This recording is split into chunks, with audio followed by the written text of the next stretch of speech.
Mademba Ramata Dia ñu waxtaanee beneen ponk ak moom muy criminalisation de l'homosexualité, la pression qui s'exerce sur le pouvoir. Mademba. waaw soxna Sophia fan yi yëpp nag dafa am lu xew ci sunum réew maanaam ñu tudde leen ñaari tur yi dañ koy wax mbirum góor jigéen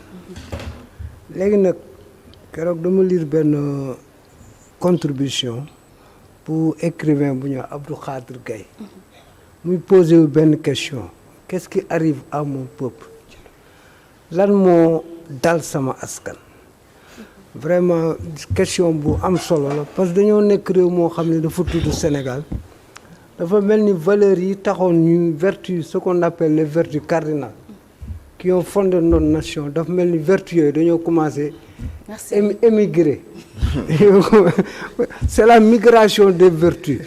parce que bu njëkk ba da nga doon wax jom, ñu ne la mooy lan, le sens de l'honneur mooy jom. Kersa ñu ne mooy lan, mooy la pudeur. Ngor mooy lan, mooy la dignité.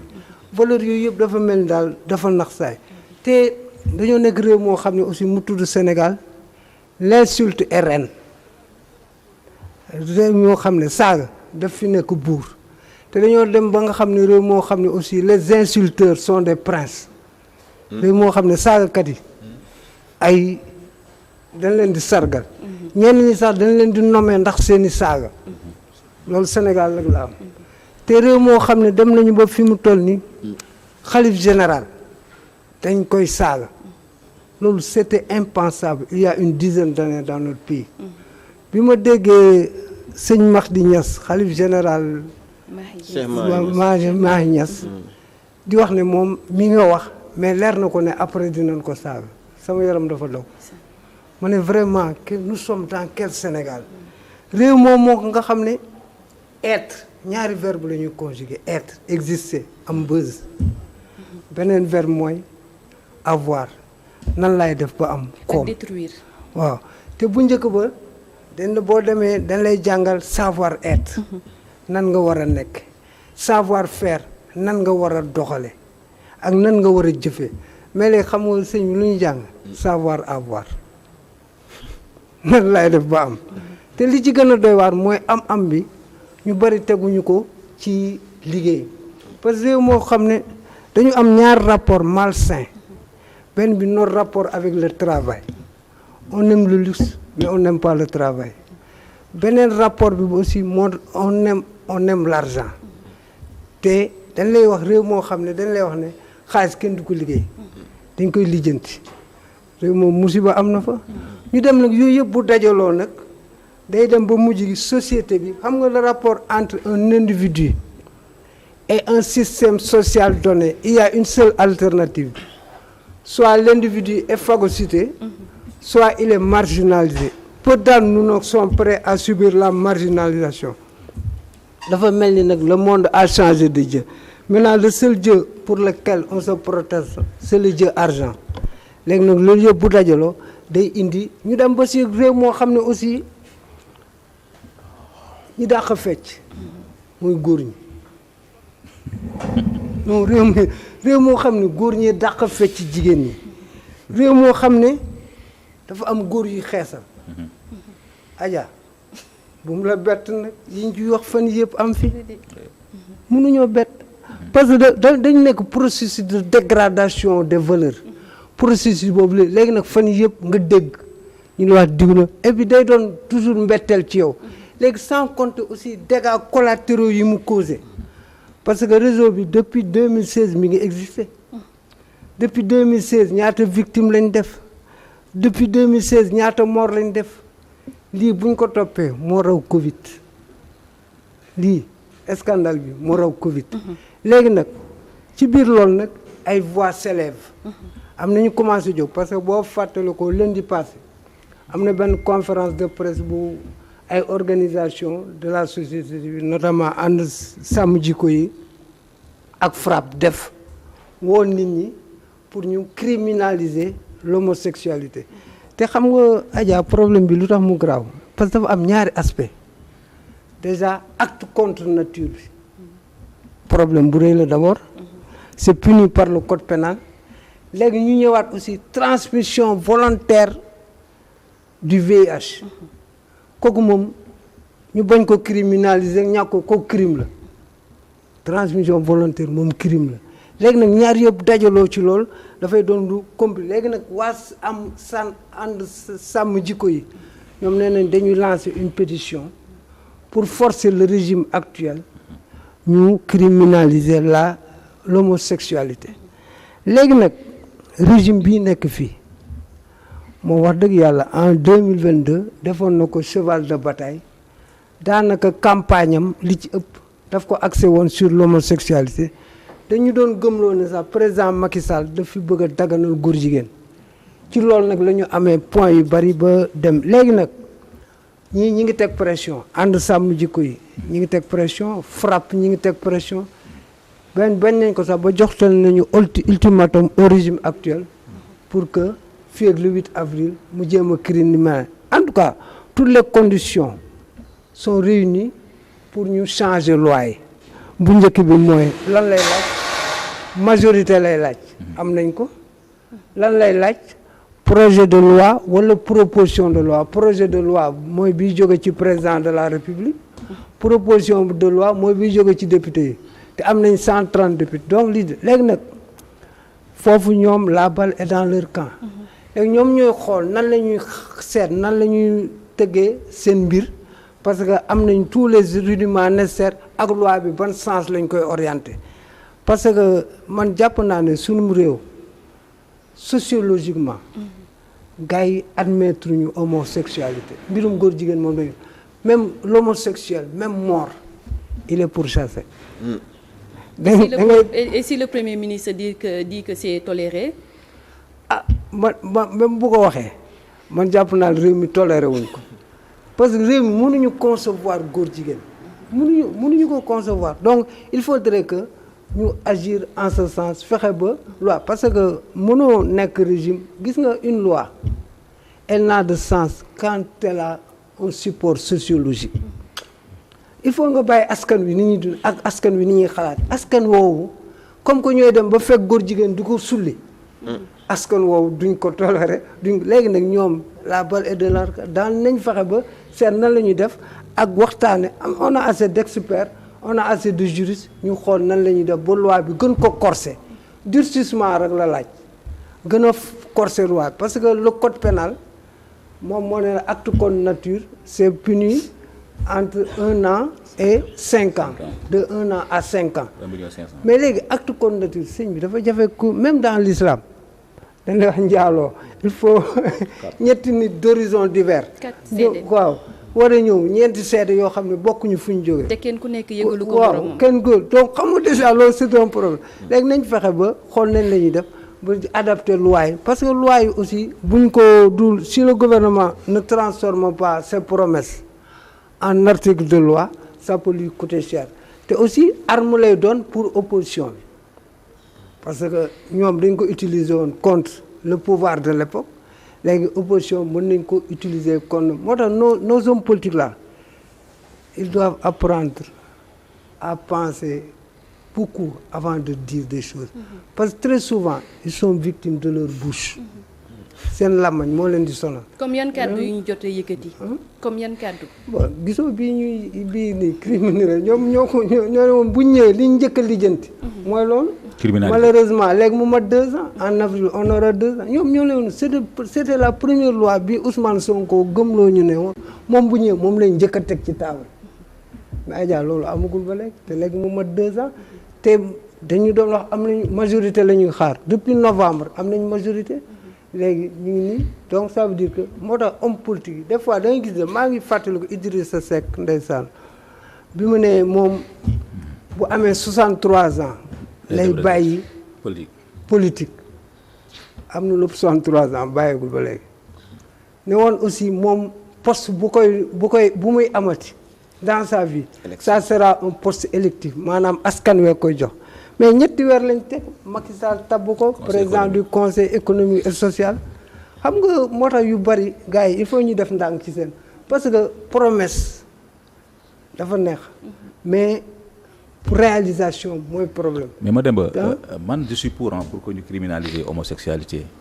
mais dama gis ne le Sénégal dafa bëri ay loi dafa am ay mbir yoo xam dañu ko fi criminaliser mais jusqu'à présent mu ngi continuer dama la jox le vol de bétail. le vol de bétail gars yi dañ ko criminaliser mais jusqu'à présent tey jii la baa la gën a ay boo demee ci àll bi gars yi ngi sàcc comme c'est pas possible.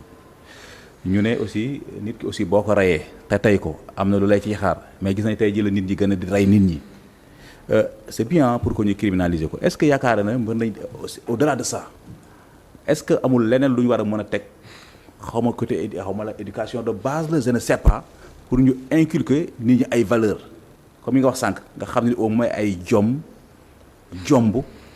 rus dana mën a dellu soit ci population bi quoi ci nit ñi. waaw xam nga Seydina mbir mi dafa yàqu ba pare góom bi dafa xóot le mal est trop profond dem nañu ba nit ñi peut-être ñun perte nañu mais peut-être suñu doom yi mën nañ leen dugal yooyu ci biir mais dafa dem ba yàqu te gis nga mbir bu yàqoo góom bi bu kiiwee il faut nga jël mercurochrome bu bari ak alcool bu bari pour faje ko góom bi léegi ay sanctions rek moo ci war ensuite accompagner la ne nga criminalisation boobu du bétail fi mu toll nii terewul gaa yaa ngi sàcc terewul aussi viol xam nga dañ ko criminaliser terewul aussi tey la wàllu gën a aay mais da ngay fexe wut ay mesures d'accompagnement yoo xam ne di nga accompagner population bi créer les conditions sécuriser leen ba nga xam ne yooyu du mën a am parce que loi aussi du question da ngay def loi bi rek yow sa kër sax da ngay joxe fa benn loi quoi de manière tacite ne lii laa bëgg ci def te teru mais boo ci veillewul gis sa doom yi wala sa njaboot dañuy nekk ci yenn. benn question bi ma la bëgg a poser aussi des fois da ngay jékki-jékki si ay nit ñoo xam ne dañu c'est-à-dire ay royukaay la ñuy doon c'est-à-dire que c'est des gens yoo xam ne nii. ay xale dañ leen di roy. gis leen bëgg na tey ji bu ma màggee nii diw laa bëgg a mel mu doon ay célébrité je veux dire mais dama gis ne problème homosexualité bi chaque jour ñu ngi ci tudd ay célébrité parce que bi ci gën a mujj mooy le problème mooy affaire Pape Birame Biga Ndiaye di journaliste. waaw te maa ngi gis aussi benn journal wax na ne tey wala suba rek di nga regarder aussi yeneen turu célébrité yoo xam aussi daañu ciy génn. waaw xam nga Cheikh Hamidou Kane da doon wax dans son livre L'aventure ambiguë le canon contraint les corps fital da lay forcer mais l'école fascine les âmes. homosexualité duñ la ko imposer ci noonu comme ni nga ne mais dañuy wut ay créneaux yoo xam ne dina la ci jaarale pour dugal ko ci askan wi léegi askan wi dafa am ay leaders d'opinion am ay célébrités léegi nag boo jëlee sa benn tubéy wala sa benn sac boo bëgg a kii mais doo ko jox ñu mel ni da ngay seet ñoo xam ne c'est xale yi topp nañ leen léegi moom bu yoree sac boobu xale yi dañ ko mu des milieux ordinaires ensuite waxtaan yi ñu koy waxtaanee nii day doon ba mujj gi l'homosexualité day ordinaire yooyu yëpp la ñuy def c'est une manière douce de faire rentrer leur philosophie wala leur communication au sein des populations léegi moo tax ñooñu nag ñoo ko mën a porter parce que am na ñoo xam ne buñ la romboon nii doo wax dara mais benn célébrité bu la rombee takk benn jaar wala def yenn kii wala yenn yi day marqué ni ñoom nag foofu la ñuy jaare seen kii parce que ils sont intelligents parce que ils ont besoin de communication ci lañ dugal xale yi wan nag ne ñii ñoo ko yor ci lan lañ ko yore ci oto yu rafet ci yan lañ ko yore ci cadre bu rafet ci lan lañ ko yore ci ay voyage ñu jël nag di investir aussi dans les médias di dugg ci film te di la won ne xam nga média aussi ñun tamit am nañ ci une part de responsabilité énorme on le fait parce que yow da ngay ne man damay publicité wala damay kii mais yëpp dañ koy kii boole ko nag ñu investir aussi le milieu de l'internet ba nga xam ne xale yi xoolal kii nu mu tudd TikTok boo defee ñaari image troisième ba sexualité xam na defuñu ko gratuitement léegi yow xale bi day kii léegi day dem xale bi yooyu muy gis ñun tamit aussi parents yi malheureusement nous parents quelque part on a failli parce que topp contrôle suñu doom bien vrai il y a la crise ku nekk ngi daw di wut loo dundee mais terewul aussi xale yi fi mu toll nii li la intéressé mooy ascension fulgurante de nos enfants ñu am benn ascension sociale sa doom léegi même bu doon jaay drogue nga soupçonné kii parce que du wala nga am xale bu jigéen boo xam ne chaque jour yow liggéeyul dara portable bi yi muy yor day seer li muy sol day seer ainsi de suite nga am sa doom mu am kii nu mu tudd mu am fii di ñëw naan Pape léegi dama luyee benn appartement fii te coow du jub finalement démission parents yi day influer léegi nag nga nekk ci koñ bi di sol yoo xam ne sa moroomu xale yu jigéen soluñu ko ainsi de fekk yaa ngi nekk ci ay yow nga nekk xale bu góor aussi di def yenn yi finalement yooyu yëpp bu dajaloo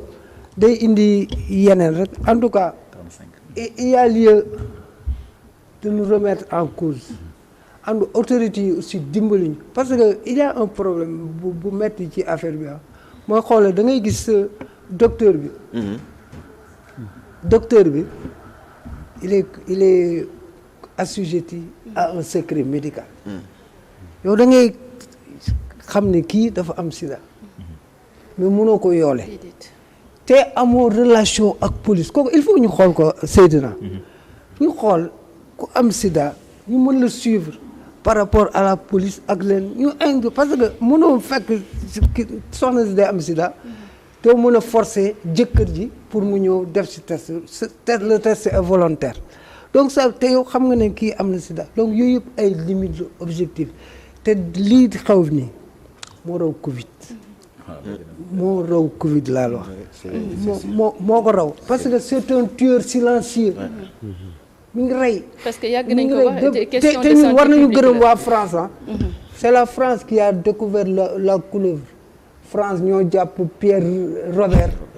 di ci wax ba ñun ñu di def ay enquête waaw ba mu am rek boo ñëw fii ñun war nañu ñaanal France parce que lii mënoon na fi nekk te kenn du xam te du Sénégal kese te fi mu toll nii li mu rey ci ay nit dañ ko dul wax rek mais certainement bari na ak li mu yàq ci famille ainsi de suite bala maa ñëw ngay kenn xamul kay fan la mal bi non mënoo ko c'est incommensurable kenn mënu ko natt foo ko natt weesu na ko Mademba balaa ngaa daaneel ma interpellé si ki nga xamante ni sànq yaa ngi naan xale yi léegi on a le président des parents d'élèves muy Abdoulaye Fane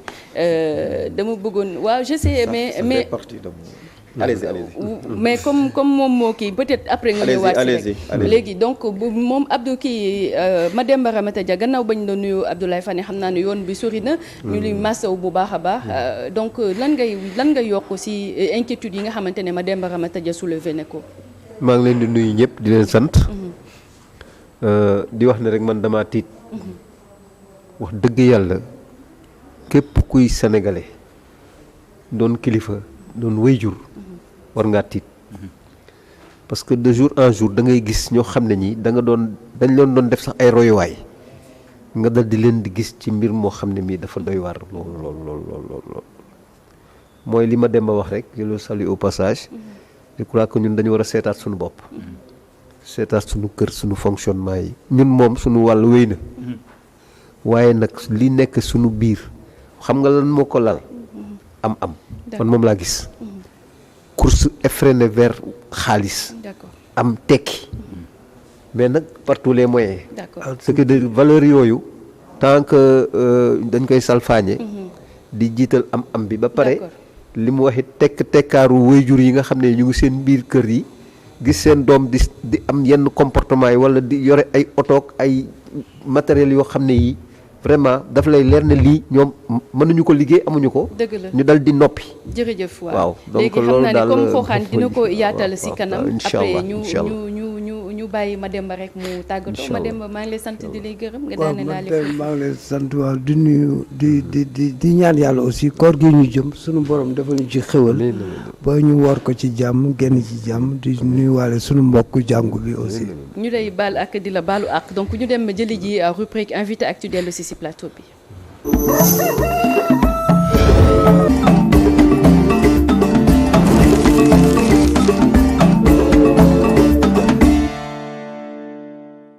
xooxandoo nga ma bàyyi la nga yaatal gannaaw ba ma la nuyoo. fay naa la beneen yoon la Safiatou Cissé nuyuwaat Sénégalais yi nga xam ne ñu ngi ñuy